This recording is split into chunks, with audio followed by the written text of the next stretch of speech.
BBC News said on Monday that US President Donald Trump has threatened legal action over the editing of his speech in a 2024 documentary. The apologising is for the The way... report came after the British Public Broadcaster's chair, Samir Shah, apologised for what he called an error of judgment in the incident. Criticisms have been mounting after a leaked internal report raised concerns about its news coverage, including its handling of the Trump speech, the Israel-Hamas war, and transgender issues. That pushed Director General Tim Davie and News CEO Deborah Turnus to resign on Sunday. I stepped down over the weekend because the buck stops with me. But I'd like to make one thing very clear. BBC News is not institutionally biased.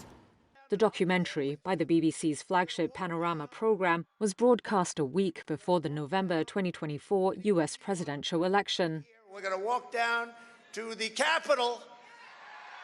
It spliced together two separate parts from one of Trump's speeches on January 6, 2021, creating the impression that he was directly inciting the Capitol riot, which was carried out by his supporters later that day.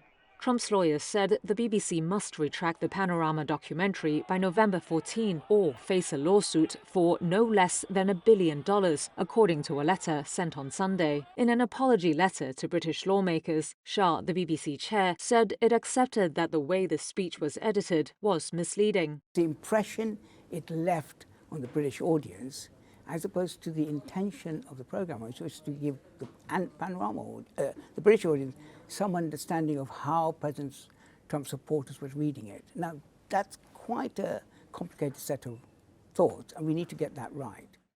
Shah said there were cases of individual error and issues that pointed to underlying problems, but dismissed charges of systemic bias.